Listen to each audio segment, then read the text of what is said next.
a truly unusual and almost thought-provoking indie horror from the 70s, then we're starting with a film where the studio actually cut Jenny Aguilar's nude scenes just to keep a PG rating.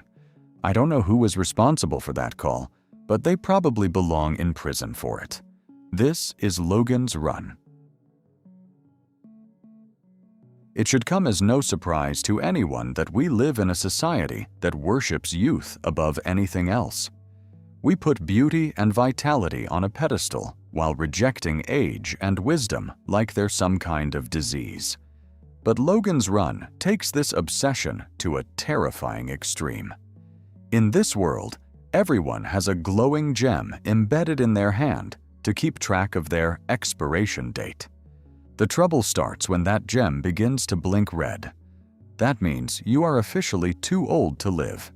Your time is up, and it's time to go to carousel, which is just a polite way of saying murdered horribly. This happens when you reach the ripe old age of 30, by the way.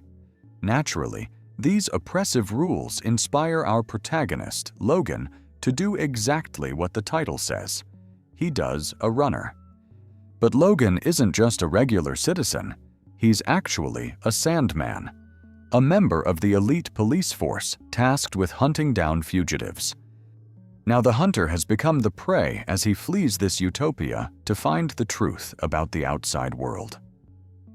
Based on the 1967 novel by William F. Nolan and George Clayton Johnson, Logan's Run almost never made it to the screen. Development started all the way back in 1969, but the project spent years rotting in development hell. It bounced from writer to writer until it finally landed with David Zelig Goodman.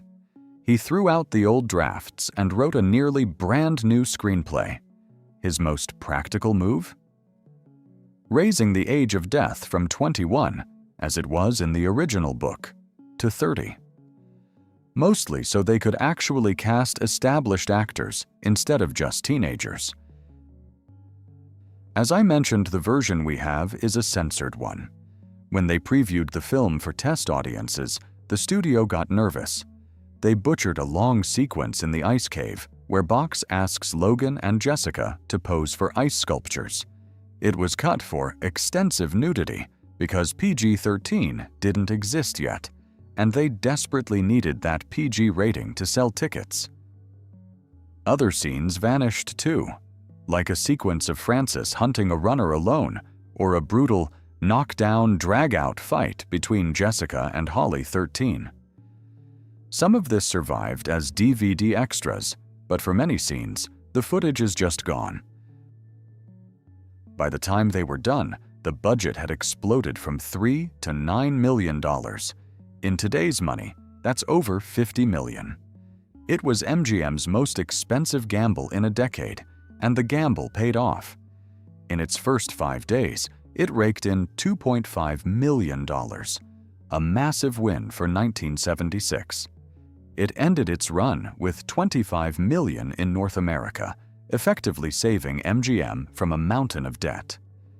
But while the accountants were celebrating, the critics were sharpening their knives. Reviews were mixed at best, and many were bluntly dismissive. One famous reviewer called it a vast, silly extravaganza. Another was even more brutal, handing out a 0-star rating and calling it unquestionably the worst major motion picture of the year, and an artistic con job. Reading those takes today is pretty amusing. 50 years later, Logan's Run stands as a perfect example of iconic escapism, the kind of movie that's just genuinely fun to revisit. You'll usually find "God Told Me To" tucked away on those scariest films you've never seen lists. It's a movie that absolutely failed to find its footing during its original release, leading to a desperate reissue under the title Demon. So, if that sounds familiar, you've likely encountered one of the most polarizing visions of the decade. Coming from the self-styled king of schlock Larry Cohen, God Told Me To leads with what is arguably the most disturbing premise on this list. An epidemic of unprovoked murders committed by seemingly normal people begins to plague New York City. There is only one chilling thread that links them. When asked for a motive, every perpetrator says the exact same thing. God told me to. From there, it only gets weirder. The police officer investigating the case ultimately discovers he's the product of a virgin birth, one that occurred after his mother was visited by a mysterious alien orb. Eventually, he tracks down the source of the madness, a powerful, androgynous cult leader who claims to be Peter's brother. It turns out both were born of virgins following alien abductions. This God figure reveals his true, hermaphroditic form and tries to pressure Peter into a bizarre union to father a new master race. As befits a low-budget film, some of the scenes are shaky as hell, and the camera work and editing can be, frankly, appalling. Like most of Cohen's work, it's definitely not for everyone. But if you want a truly unusual and almost thought-provoking indie horror from the 70s, then this is your pick.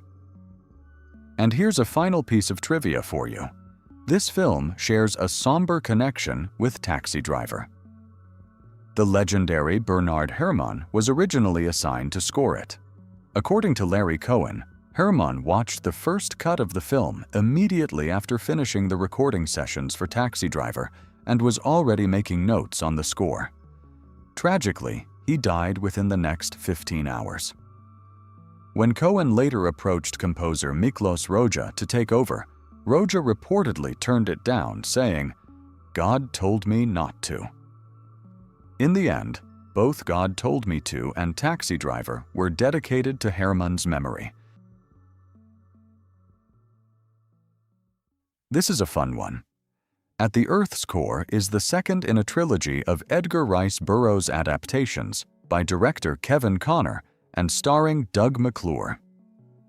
The cycle started with The Land That Time Forgot in 1974 and continued with The People That Time Forgot in 1977.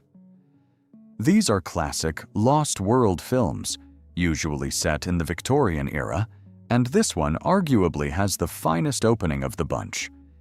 The story follows Dr. Abner Perry and David Innes as they pilot their giant drill to the center of the Earth. They end up in Pellucidar, a subterranean world ruled by telepathic flying reptiles called Mahars, who keep humans as slaves. Naturally, David has to lead a rebellion to save a beautiful slave girl and overthrow the reptilian overlords.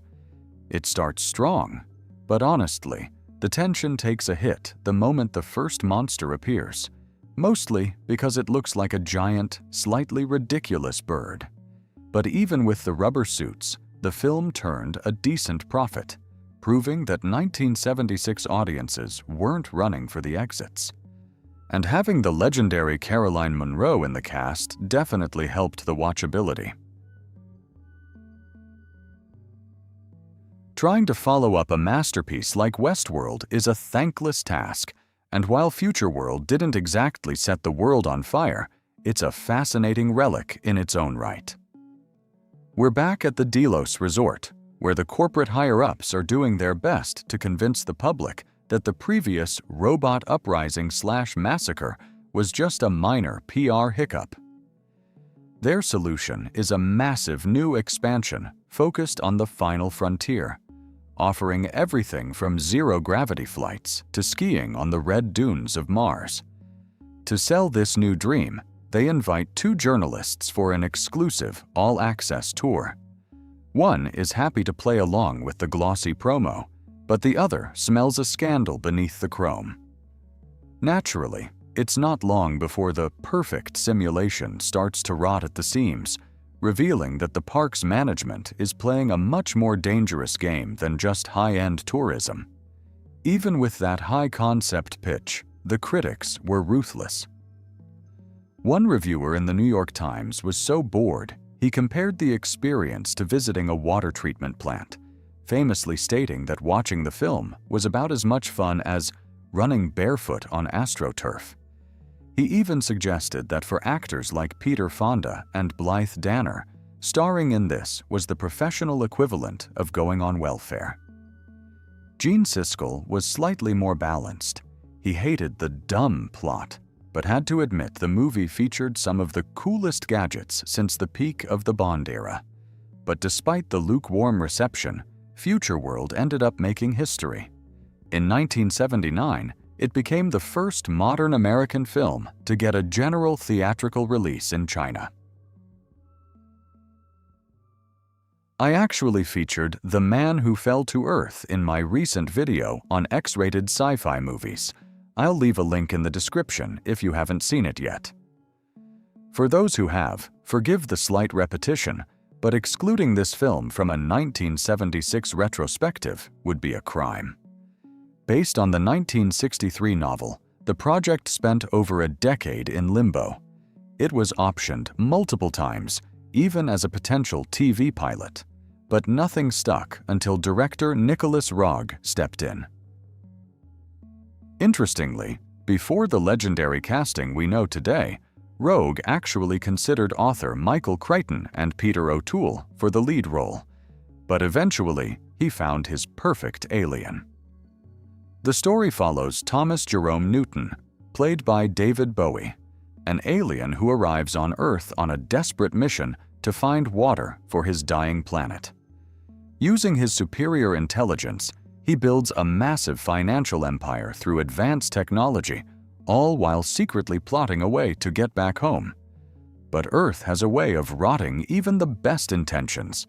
Instead of saving his people, Newton becomes a victim of human excess. At the time, Bowie was heavily into cocaine, later admitting that he barely knew what was happening during production. He famously said that he didn't really have to act, because just being himself was enough for the role. In his own words, he simply wasn't of this earth at that particular time. It is a cult masterpiece, without question. I hope you were already old enough to experience it at a midnight screening back then, because that's exactly what this film was built for.